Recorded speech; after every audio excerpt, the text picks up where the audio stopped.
Welcome to Mediocre Gaming, and today we're playing Death Stranding. But before we get to that, if you like this video, give it a thumbs up, smash that subscribe button, and ring that bell to be notified of all future episodes as soon as they go live. So let's get into it. So we got to the way station beyond Knot City, and now we are heading west, just like Lewis and Clark. Unlike Lewis and Clark, we've got maps and we've got GPS and we've got all kinds of technology to help us out.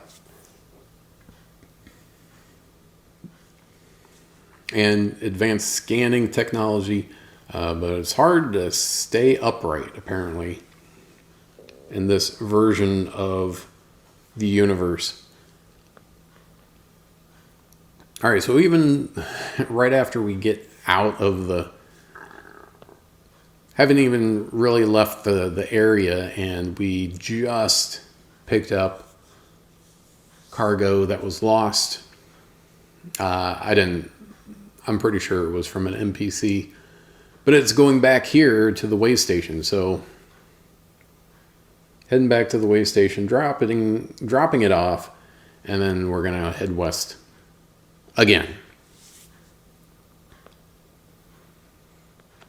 And that's one of the things when you're going from place to place, you're going to come across luggage that's lying around. It might have been dropped by an NPC, might have been dropped from another player, and then, of course, any post boxes or any of these areas where you make deliveries, people can make drops, either cargo that they had or cargo that they've picked up along the way, and they can put it in there and then leave it up to someone else to pick things up and finish the job.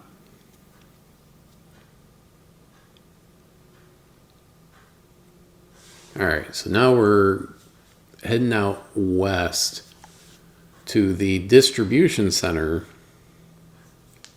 west of Knot City. Think of Knot City as on the eastern seaboard, and then you can't really go more east than that. You have to go west from there. This is an obvious alternate timeline, post-apocalyptic type future, as we've talked about previously. All right, so we're going to look at it's almost like a crow's nest where you can see far beyond what you would normally be able to see, basically from a higher vantage point. And you've got a full 360 degrees from this way station that you can look around. Anything that you highlight on the map, or I should say find on the map, will be highlighted as you're going along.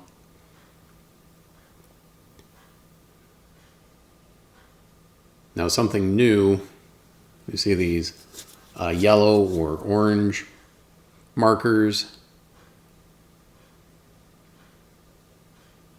And there we go.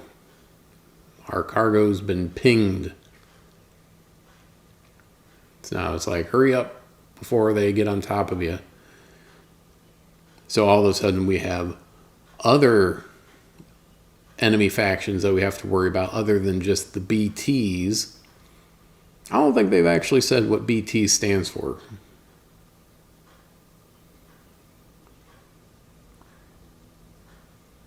They just throw acronyms at you and assume it's going to be okay.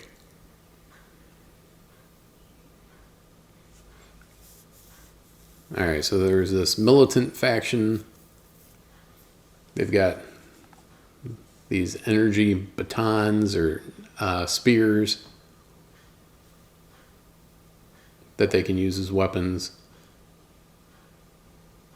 They got scared off by the rain and the BTs that'll be coming in, since we saw the upside down rainbow, which is a big clue that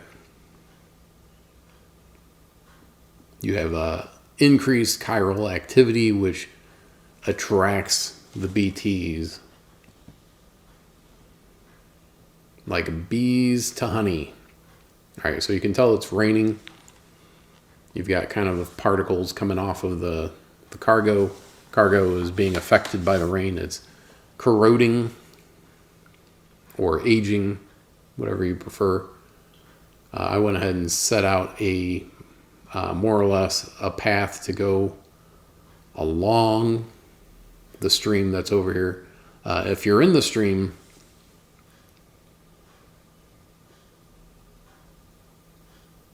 you can refill your canteen up to 1,000. There we go. Eat some cryptobiotics. Get back some of the blood. I'm not sure where I lost the health from, but obviously I lost some health along the way. Probably in between Knot City and the way station. All right, so we're getting outside of the mule territory. You saw the beacon or marker, whatever, on the ground over there. Still raining. Still have to worry about BTs coming in. Now this border you see, red-blue border, it indicates areas that are on the chiral network versus off. And that just means if you're in the red section, that means that you're not going to see other people's structures that they've built. Versus the blue, where you will. So, I mean, you can obviously put down your own ladders and anchors and whatnot, but you won't be able to see other people's until you get that area on the network. So obviously you want to get all the areas on the network so that you're able to see and utilize everyone's. Oh, you got BTs coming.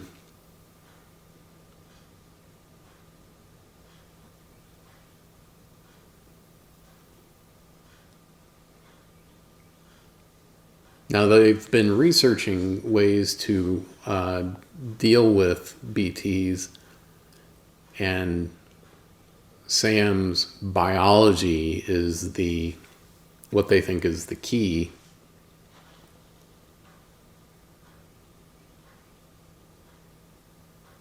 Now the only way that I can see the BTs is if I scan them, so I have to be relatively close to begin with.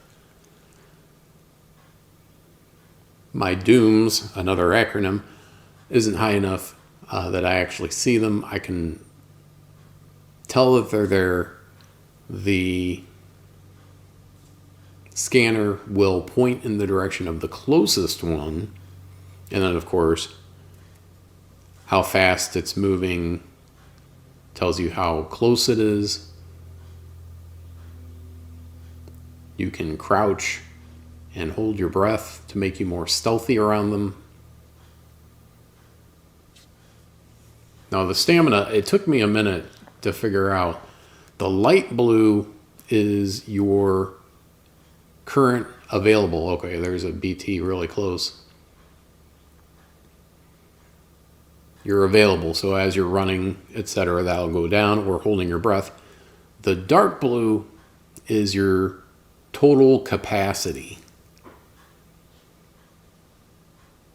And then if you're abusing your physical endurance, your total capacity will go down, and then you'll have that like dark region that's not blue at all. So that's potential stamina that you've lost because you're getting tired because of the amount of weight that you're carrying or the amount of time you've been traveling, etc.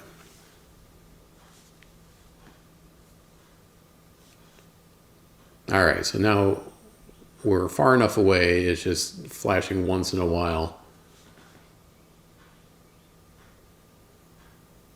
Oop, and now it's stopped. Error, error. Turn it off and turn it back on again.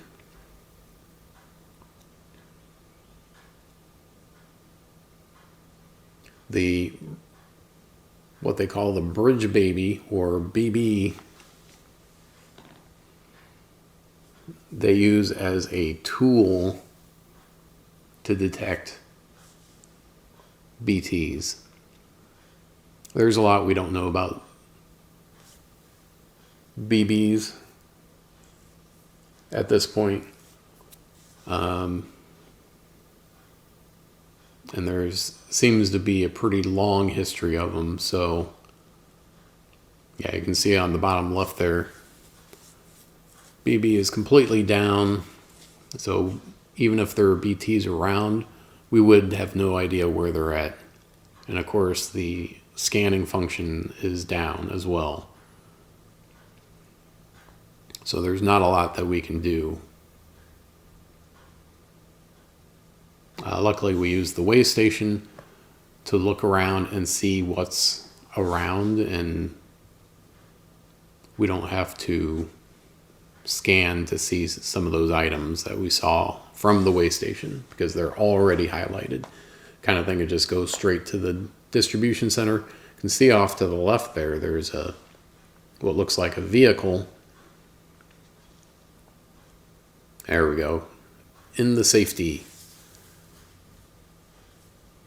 And they got bollards, it looks like. So this is our first visit here. So we'll drop our packages, which were highlighted there, and then get this on the network, so then we'll be able to see other people's structures. Yeah, 6 items. That's a decent amount. And we'll get these guys on the network, and then we'll move on or move back now that we've got a couple of places that we can make deliveries to. So we might go backwards towards Knot City or the way station before moving on. But we'll just have to wait and see. And all these guys are like, hey, thanks. You're a one-man army. You had to go through BT territory and mule territory and this, that, and the other. You're a better man than any of us, kind of thing. So we'll get our currency, our likes here.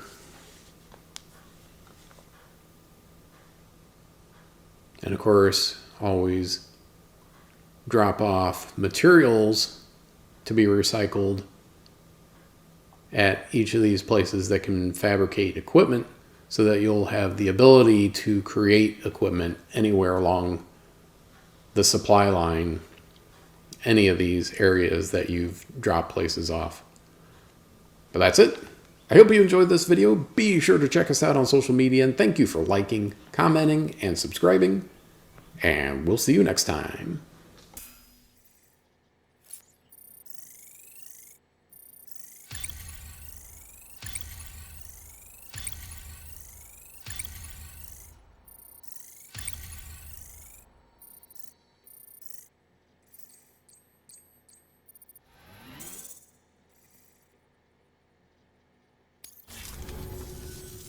Okay, it's time.